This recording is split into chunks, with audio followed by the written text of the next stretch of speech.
Il y en a une qui est extrêmement sentimentale lorsqu'elle parle de son pays, c'est Ludivine Tachon, Oui. parce qu'elle est landaise, et ça s'explique pas, ça. Alors, je vous le disais, juste après les festivals, on va commencer la distillation de l'Armagnac. C'est un énorme événement ici chaque année. Ah oui, mais Dans les avec Landes, grande hein. modération, hein, comme toujours dans le département. Toujours avec grande Bien modération. entendu. Je vous propose d'aller rencontrer Gilles Bartholomeau. C'est le dernier tonnelier des Landes encore en activité. C'est le seul fabricant traditionnel de pièces d'Armagnac, cette eau de vie. Trésor de la Gascogne, son atelier est situé dans le petit village du Fraîche.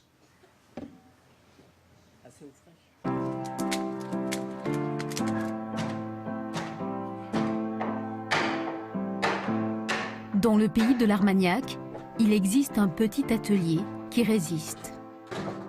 La tonnellerie, il faut vraiment ressentir le bois, aimer avoir le contact avec le bois. Déjà, on a la satisfaction dans la journée de fabriquer, de créer quelque chose. Gilles Bartholomeau est la 4e génération de tonnelier. De son arrière-grand-père, l'artisan a gardé un savoir-faire unique. Comme un puzzle, chaque planche devenue douelle est savamment alignée pour former le squelette non pas d'un tonneau, mais d'une pièce d'Armagnac. Ce qui est important dans la qualité des pièces du bois, les douelles doivent être de fil. Donc le fil du bois, c'est les petites stries là, que vous voyez là. Elles doivent être parallèles aux deux montants, là, aux deux bordures. C'est ce qui assure après l'étanchéité des pièces de bois. Alors du fait que les douelles elles sont taillées en V, si vous voulez, elles se bloquent, elles se coincent les unes aux autres.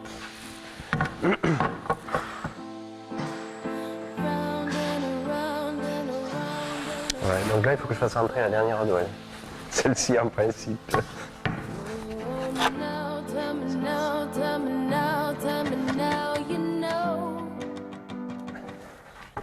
Là. Comme là, il ne faut pas enlever une douelle. Vous voyez? Donc elles se tiennent juste bloquées les unes aux autres. La mise en rose est terminée. Le tonnelier d'Armagnac a un vocabulaire poétique, comme le chien et le chat, ces outils presque centenaires. Un univers qui correspond à la noblesse de la matière première, le chêne pédonculé landais. Alors c'est un chêne qui a un veinage large, assez écarté, ce qui permet une meilleure oxygénation entre l'Armagnac qui est à l'intérieur de la pièce et l'extérieur. Il y a un échange qui se fait très important. D'où l'importance de travailler avec des bois locaux. Voilà, de la région. Là, vous avez peut-être pour la fabrication d'un fût. Sur un fût, en tout, vous avez une cinquantaine de pièces de bois. Donc, ils peuvent provenir, on va dire, d'une dizaine de chênes différents. C'est grâce à la manipulation du bois que l'eau-de-vie deviendra Armagnac. Le tonnelier joue alors avec le feu. Les chauffes qu'on pratique pour l'Armagnac, on pratique des chauffes fortes.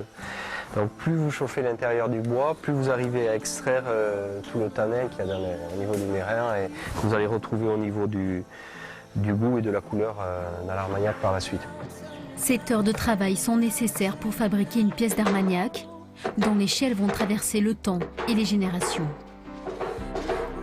Je pense à transmettre l'entreprise et bon, c'est vrai qu'après le temps de former quelqu'un, ça m'ennuierait que localement il n'y ait plus personne ici pour la fabrication de pièces d'Armagnac. Ça me gênerait énormément. Gilles Bartholomeau est le dernier mousquetaire gascon landais, garant de cette tradition plusieurs fois centenaire, aussi vieille que les 700 ans de l'Armagnac.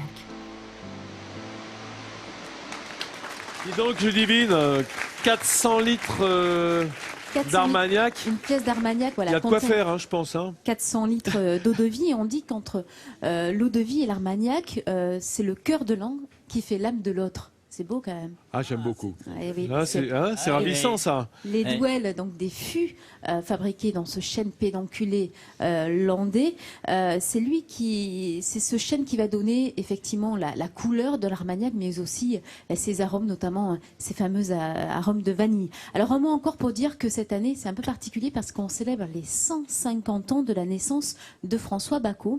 François Bacot, c'était un instituteur landais. Ouais. Ouais. Et il a créé l'un des principaux cépages de la vigne plantée pour faire le de l'Armagnac, le Bacot. Ouais. Absolument. C'est une année particulière en fait, c'est les 150 ans de sa naissance. Bon, c'est l'année du Bacot. C'est mieux. Il est mort. Il a vécu jusqu'à quel âge?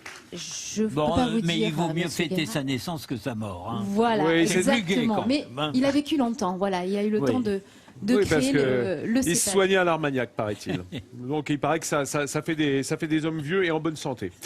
Avec modération, bien entendu, excusez-moi, hein, bien Oui. entendu, j'allais oublier.